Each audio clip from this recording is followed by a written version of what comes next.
नमस्कार। ନାହିଁ ନାହିଁ ନାହିଁ ମୋ ଏ ଓଡ଼ିଶା ଆଉ ଭାରତ ସନାତନ ଧର୍ମର ଦେଶ ଆଉ ହିନ୍ଦୁ ଧର୍ମର ରାଜ୍ୟ।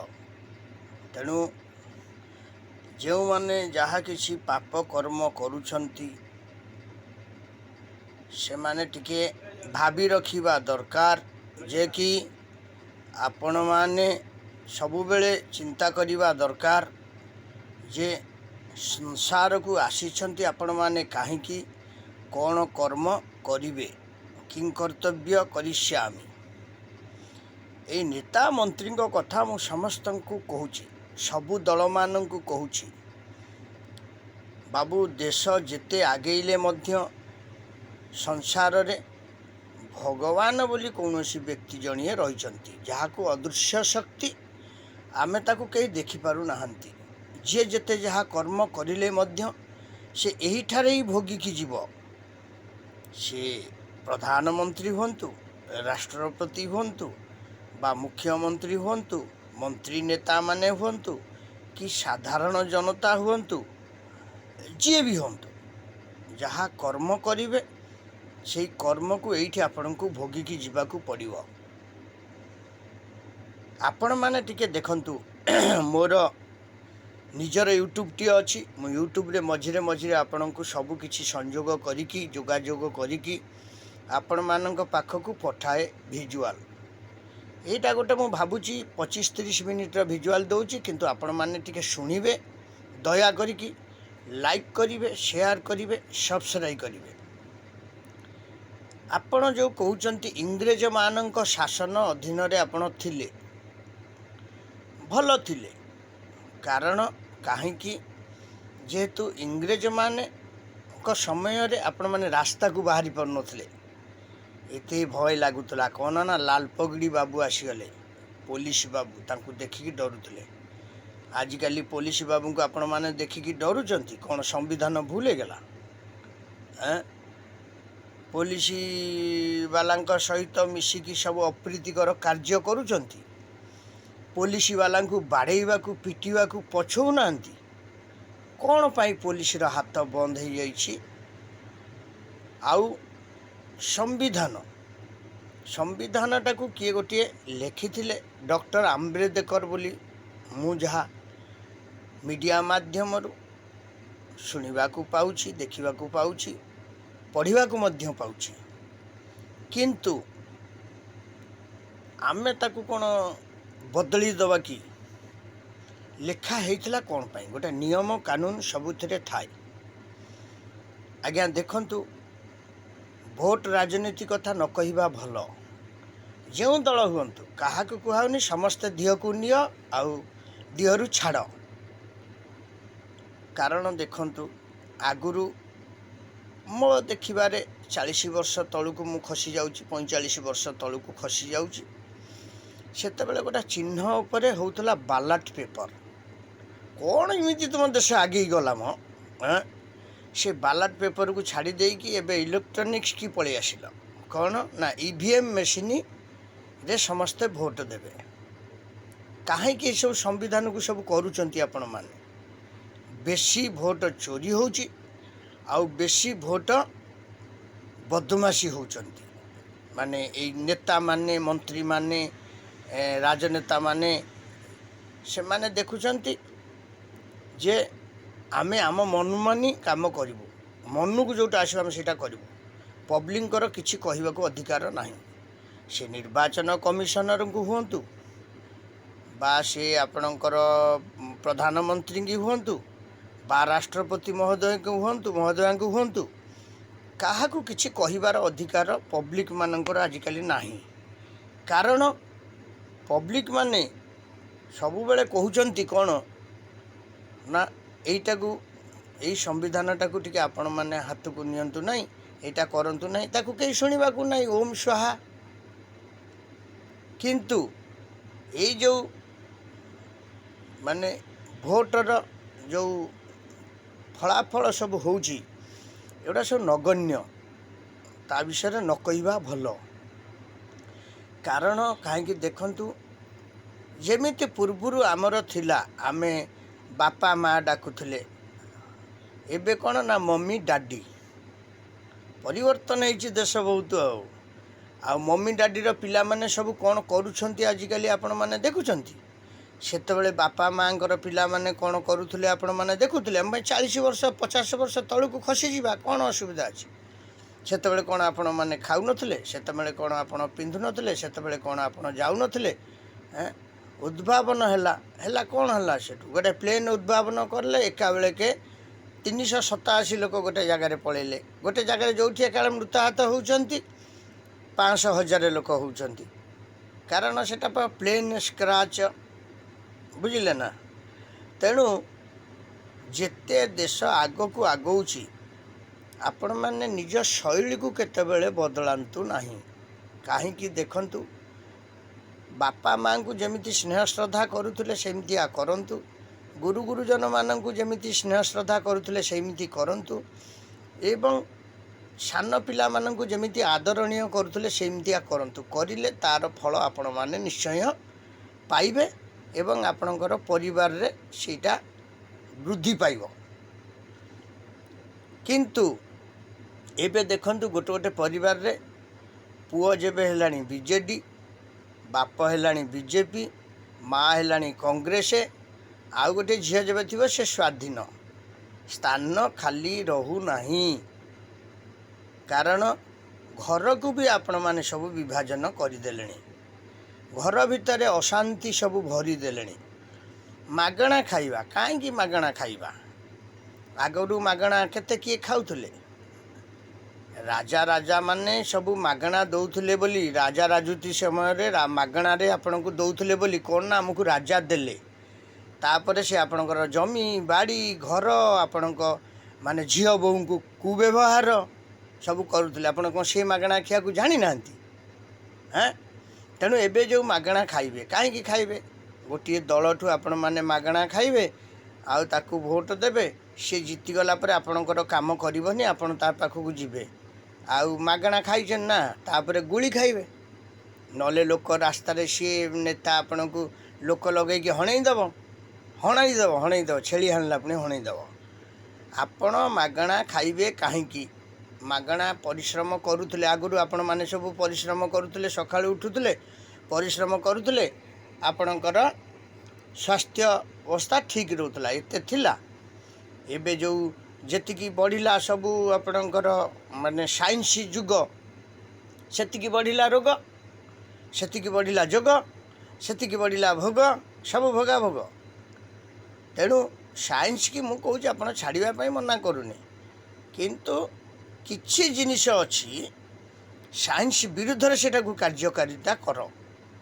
ସବୁବେଳେ ସାଇନ୍ସ ହେଲେ ହେବନି। ଆମେ 2 ମିନିଟ୍ରେ 15 ମିନିଟ୍ରେ ପହଞ୍ଚିବା ବୋଲି ଏରୋପ୍ଲେନ୍ରେ ଯିବା ପଳେଇବା ଏକାବେଳକେ। ଆଉ କ'ଣ, ଏରୋପ୍ଲେନ୍ରେ ଯିବା 15 ମିନିଟ୍ରେ ପହଞ୍ଚିଯିବା, ଅସୁବିଧା କିଛି ନାହିଁ। ଆଉ ଆମେ ସବୁ କ୍ଷେତ୍ରକୁ ଯେ ଚଞ୍ଚଳତା ଗୋଟେ ଭଲ ଖରାପ ଜିନିଷ। କାରଣ ଚଞ୍ଚଳତା କରିକି କେହି ସଂସାରରେ ଆଗକୁ ଆଗେଇ ନାହାନ୍ତି। ବାବୁ, ଯେତେବେଳେ ତୁମେ ଜନ୍ମ ହେଇଛ ସେତେବେଳେ ମାନେ କଥାରେ ଅଛି କ'ଣ, ଶାସ୍ତ୍ର ଜ୍ଞାନରେ ଲେଖା ହେଇଛି, ମାତା ପିତାର ସଂଯୋଗ କାଳେ ଦୁହିତା ଲେଖିଲା କପାଳେ। ଭଗବାନ ଯିଏ ସେ ଲେଖିଦେଇଛନ୍ତି କେତେ ଦିନ ରହିବ, କ'ଣ କରିବ, କି କର୍ମ କରିବ, ମାନେ କେଉଁ ପ୍ରକାର କଷ୍ଟ ପାଇବ। କିନ୍ତୁ ତୁମେ ଯେଉଁ ସାଇନ୍ସ ଯୁଗକୁ ଗଲ, ସାଇନ୍ସରେ ପଚାରିଲ ଯେ ତୁମେ ପାଠ ପଢ଼ିଲ, ଶିକ୍ଷିତ ହେଲ କ'ଣ ପାଇଁ? ଆଉ ଟିକେ ଉନ୍ନତରୁ ଉନ୍ନତ କାର୍ଯ୍ୟ କରିବା ପାଇଁ। କିନ୍ତୁ ମୁଁ ଦେଖୁଥିଲି କାଲି ଗୋଟିଏ ତହସିଲଦାରଙ୍କ ଘରୁ କ'ଣ 2.5 କୋଟି 3 କୋଟି ଟଙ୍କା କ୍ୟାସ୍ ବାହାରିଲାଣି, ସୁନା 1.5 କିଲୋ ଖଣ୍ଡ ବାହାରିଲାଣି, ଗାଡ଼ି ଘୋଡ଼ା ପ୍ଲଟ୍ ଦୁନିଆ ପ୍ରକାର ସବୁ ବାହାରିଲାଣି। ହେଲା, ସେ ତାକୁ ନେଇକି ଯିବେ ତ ପୁରୀ ଗଲାବେଳକୁ ଯେତେବେଳେ 6 ଖଣ୍ଡ କାଠ ହେବ ତାଙ୍କ ପାଇଁ, ବାଉଁଶ ଆସିବ, ବନ୍ଧା ହେବେ ସିଏ ଦଉଡ଼ିରେ, ପାଳ ଦଉଡ଼ିରେ, ସେତେବେଳେ ନେଇକି ଯିବେ ତ। ମୁଁ ଖାଇବି, ମୋ ସଂସାର ଖାଇବ। କିନ୍ତୁ ସବୁ ରହୁଛି ଏଇଠି। କେହି ନେଇକି ଯିବନି, ଆଉ କେହି ନେଇକି ଆସିନଥିଲ ମଧ୍ୟ। ଆସିଥିଲା ବେଳେ ଖଣ୍ଡେ ପ୍ୟାଣ୍ଟ ପିନ୍ଧିଥିଲ, ଆସିଥିଲା ବେଳେ ଖଣ୍ଡେ ବୁଟ୍ ପିନ୍ଧିଥିଲ। ତେଣୁ କଥାରେ ଅଛି କ'ଣ, ଦୈବ ଶକ୍ତି ଗୋଟେ ଅଛି, ତାକୁ ଆପଣମାନେ ମାନନ୍ତୁ। ଦୈବ ମାନେ ଭଗବାନ କହିନାହାନ୍ତି ତୁମେ ମାଛ ଖାଇବନି, ମାଂସ ଖାଇବନି, ଏଗୁଡ଼ାକ ତିଆରି କରୁଛ କାହିଁକି? ଏବେ ସବୁ ଯେଉଁ ସାଇନ୍ସ ଯୁଗରେ 15 ଦିନେ ଗୋଟେ ମାଛ 2 କିଲୋ ହେଇଯାଉଛି, କାହିଁକି ହେଇଯାଉଛି? କ'ଣ ପାଇଁ ତିଆରି କରୁଛନ୍ତି? ଲୋକ ଖାଇବେ, ଖାଇଲେ ତା ସଂଖ୍ୟା କମିବ। ତେଣୁ ଭଗବାନ ମୀନ ରୂପ ହେଇଥିଲେ, ଭଗବାନ 10 ଅବତାର ହେଇଥିଲେ। ଆପଣଙ୍କୁ ଖାଇବା ପାଇଁ କୌଣସି ବ୍ୟବହାର ତ ମନା କରିନାହାନ୍ତି, କେଉଁ ଶାସ୍ତ୍ରରେ ମନା କରାହେଇନି ଏଇଟା ଖାଇବନି, ସେଇଟା ଖାଇବନି। ମାନେ ଯାହା ଆତ୍ମା ହେଉଛି, ମନ ଚାହୁଁଛି ତାକୁ ଖାଅ। ଏମିତି କର୍ମ କର, ନିଜକୁ କିଛି ଟେନସନ୍ ନେବନି। କି ସେ ଯେଉଁ କ'ଣ ବ୍ଲଡ଼ ପ୍ରେସର, ସେ ଯେଉଁ କ'ଣ ଥାଇରଏଡ଼, ପୁଣି କ'ଣ ସେଟା ଗ୍ୟାଷ୍ଟ୍ରିକ୍, ମାନେ ସେ କ'ଣ ତାକୁ କୁହନ୍ତି, କ'ଣ ସେଟା ଗୋଟେ ରକ୍ତ ଖାଲି ନମୁନା ପରୀକ୍ଷା ହେବ, ଡାଇବେଟିସ୍, ସେଗୁଡ଼ା ସବୁ ହେବନି। କର୍ମ କରୁନା, ସକାଳୁ ଉଠିକି କର୍ମ କର।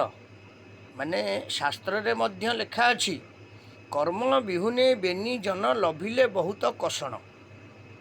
ଏସବୁ ସେଇ ପୁରାଣ ଶାସ୍ତ୍ରରେ ଲେଖା ଅଛି, ବର୍ଣ୍ଣିତ ଅଛି। କିନ୍ତୁ ଆପଣମାନେ କର୍ମ କରୁନାହାନ୍ତି, କର୍ମ କିଛି କରିବେନି। ସକାଳୁ ଉଠିକି କର୍ମ କିଛି କରିବେନି, ଖାଲି ଆର ଖାଇଦେବୁ, ତାର ନେଇଯିବୁ, କେଉଁଠି ମାଗଣା ମିଳିଲା, ଏଇଗୁଡ଼ାକୁ ସବୁ ଚିନ୍ତା କରିବେ ସବୁବେଳେ।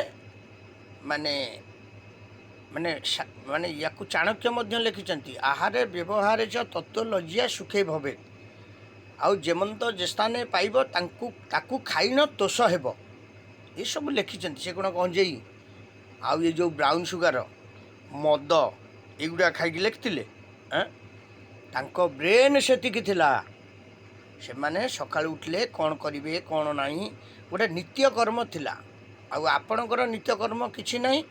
କ'ଣ ନା, ଏୟାରପୋର୍ଟ ଯିବି, ଆଉ ଟ୍ରେନ୍କୁ ଯିବି, ଦିଲ୍ଲୀ ଯିବି, ଆଉ ୟାଠୁ ଆଜି ଏତେ ଟଙ୍କା ହରଣ କରିବି, ଆଉ ତାକୁ ଆଜି ରେପ୍ କରିବି, ତାକୁ ଆଜି ମର୍ଡ଼ର କରିବି, ତାକୁ ଆଜି ଗୋଡ଼େଇବି, କେଉଁଠି ମାଗଣା ମିଳିଲା ତାକୁ ଦେଖିବି।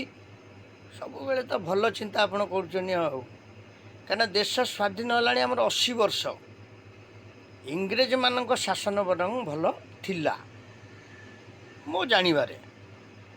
ଆଉ ଆପଣମାନେ ସେଇଆକୁ ନେଇକି ଟିକେ ବିଚାର ବିମର୍ଶ କରିକି ଆଗାମୀ ଦିନରେ ଆପଣ ଚାଳନ୍ତୁ। କାରଣ ସତ୍ୟ, ତ୍ରେତୟା, ଦ୍ୱାପର, ବର୍ତ୍ତମାନ ଚାଲିଛି କଳିଯୁଗ।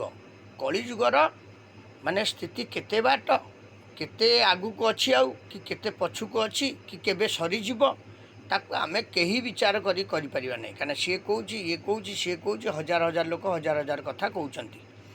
ତାହା ବର୍ଣ୍ଣିତ ଅଛି।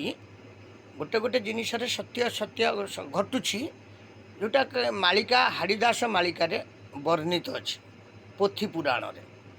ତେଣୁ ସିଏ ଆଗ ଯୁଗରୁ ଥିଲା, ତାକୁ ଆପଣମାନେ ବିଶ୍ୱାସ କରୁନାହାନ୍ତି। ଆଉ ଗୋଟିଏ କଥା କ'ଣ ନା, ପିତା ମାତାଙ୍କ ସୁକୃତରୁ ପୁତ୍ର ହୁଏ ସୁଖୀ। ଯେଉଁ ବାପା ମାଆଙ୍କର ଗୋଟେ ଆଶୀର୍ବାଦ, ମାନେ ମାତା ଗର୍ଭରେ ମାନେ ବାବା ଦେଲେ ମାନେ ସ୍ୱରାଜ ବିନ୍ଦୁ, ମା ତାକୁ ଗ୍ରହଣ କରିଲା, ସେ ତା ମଧ୍ୟରେ ଗୋଟେ ପିଲା ମାନେ ତିଆରି ହେଲା। ସେ ଝିଅ ହେଉ ବା ପୁଅ ହେଉ ତିଆରି ହେଲା ପରେ ସେ ଦୁନିଆକୁ ଆସିଲା। ମା ପେଟରେ ସିଏ ମାନେ 10 ମାସ ପର୍ଯ୍ୟନ୍ତ ରହିଲା। ତାପରେ ସେ ବାହାରକୁ ଆସିଲା। ସେ ସବୁବେଳେ ଆସିକି ଦେଖିଲା, ମାନେ ବାହାର ଦୁନିଆ ଦେଖିଲା ପରେ ସେ ଆଉ ତା ବାପା ମାଆଙ୍କୁ ଅନେଇଲାନି।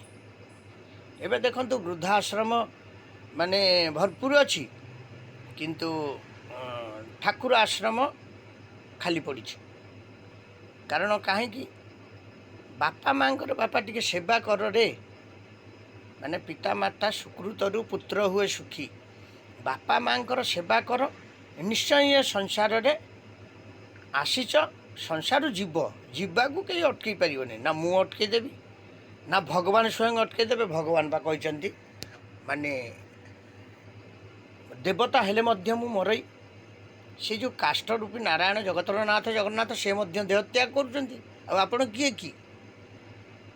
କିନ୍ତୁ ଗୋଟିଏ ଜିନିଷ ହେଉଛି କ'ଣ, ଆପଣଙ୍କୁ ଏଇସବୁ ନିୟମାବଳୀକୁ ଯେତିକି ପାରିବେ, କଥାରେ ଅଛି କ'ଣ, 1ରୁ 100, 100ରୁ ଆପଣ 30% କରିପାରନ୍ତି। বা 50% କରିପାରନ୍ତି, 90% କରିପାରନ୍ତି, 100% ବି କରିପାରନ୍ତି, କିଛି ଅସୁବିଧା ନାହିଁ। ଏଇ ଯେଉଁ ମୁନି ଋଷିମାନେ ସବୁ ଜଙ୍ଗଲ ଭିତରେ ଆଜି ତପସ୍ୟାରତ ଅଛନ୍ତି ନାହାନ୍ତି କେମିତି? ଆମର ଜୟକୃଷ୍ଣ ବାବା, ସେ କ'ଣ କମ୍ ବ୍ୟକ୍ତିତ୍ୱ ଜାଣେ? ସିଏ ହେଉଛନ୍ତି ଅବତାରୀ ପୁରୁଷ। ସେ ସନାତନ ଧର୍ମକୁ, ଅଲେଖ ଧର୍ମକୁ ବିସ୍ତାର କରିଥିଲେ, ଚାରିଆଡ଼େ ପ୍ରଘଟ କରିଥିଲେ। ତାଙ୍କର ଆୟୁଷ କେତେ ଥିଲା ଜାଣିଛନ୍ତି? 129 ବର୍ଷରେ ସେ ଦେହ ତ୍ୟାଗ କଲେ ଏବଂ କହିଲେ ମୁଁ ଅମୁକ ଏଇ ଜାଗାରେ ଜନ୍ମିବି। ତାହା ମଧ୍ୟ କହିଦେଇକି ଯାଇଛନ୍ତି ତାଙ୍କ ଭକ୍ତମାନଙ୍କ ପାଖରେ, ତାକୁ ଆମକୁ ଜଣା ନାହିଁ। ଭକ୍ତମାନେ ଯାହା ହିସାବରେ କହୁଛନ୍ତି, ଯେଉଁମାନେ ବାବାଙ୍କର ସେବକ ଥିଲେ। ତେଣୁ ଆଜି ଆପଣମାନେ ଦେଖନ୍ତୁ କ'ଣ ନା, ଗୋଟେ ଲୋକର ଆୟୁଷ ହେଉଛି ମାନେ 30 ବର୍ଷ, କାହାର 20 ବର୍ଷ, କାହାର 50 ବର୍ଷ। କାହିଁକି? କର୍ମକୁ ନେଇକି ଫଳ, ତୀର୍ଥକୁ ନେଇକି ଜଳ, ମୁଣ୍ଡକୁ ନେଇକି ବାଳ, ଆଉ ଭାଗ୍ୟକୁ ନେଇକି କୋଷ। ଦେଖନ୍ତୁ, ଆପଣ ଭଲ କି ଚିନ୍ତା କରନ୍ତୁ। ମାନେ ସେତିକି ନହେଲେ ଆପଣଙ୍କୁ ଭଗବାନ ଗୋଟେ ଲଦିବନି, ସେତିକି ନହେଲେ ଚନ୍ଦା କରିବନି, ସେତିକି ନହେଲେ ମାନେ ଫଳ ଦେବନି। କାରଣ ଫଳ ଯାହା ହେଉଛି ଆପଣ ଘର ଦ୍ୱାରା ଭଲ ମନ୍ଦ ସବୁ କିଛି ପାଉଛନ୍ତି ସଂସାରରେ ଭଗବାନଙ୍କ ଆଶୀର୍ବାଦରୁ। ଆଉ ତୀର୍ଥକୁ ନେଇକି ଜଳ, ଆପଣ ଦେଖନ୍ତୁ, ଆପଣ ଗଙ୍ଗାରେ ଠିଆ ହେଇଥିବେ, ଗଙ୍ଗା ତୀର୍ଥ ବୋଲି ଆପଣ ଭାବିବେ। ଗୟାରେ ଠିଆ ହେଇଥିବେ, ଗୟା ତୀର୍ଥ ବୋଲି ଭାବିବେ। ଆପଣ ସମୁଦ୍ରରେ ଠିଆ ହେଇଥିବେ, ମହାସମୁଦ୍ର ତୀର୍ଥ ସ୍ନାନ ବୋଲି ଭାବିବେ। ତେଣୁ ଆପଣ ଯେବେ କୂଅରେ ଗାଧାନ୍ତି, ତାକୁ ଆପଣ ଯେବେ ଭାବିବେ କ'ଣ ନା ମୁଁ ସମୁଦ୍ର ସ୍ନାନ କରୁଛି, ସେ ସମ୍ଭବ ନୁହଁ।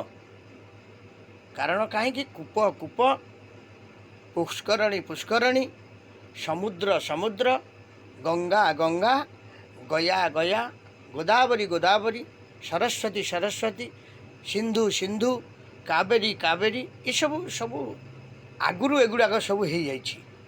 ତେଣୁ ତାକୁ ଆମେମାନେ ସମର୍ଥନ କରିବା ଉଚିତ, ସମ୍ମାନ ଦେବା ଉଚିତ। ଏ ହେଉଛି ପ୍ରଥମ କଥା। ଦ୍ୱିତୀୟ କଥା ହେଉଛି କ'ଣ ନା, ଆପଣମାନେ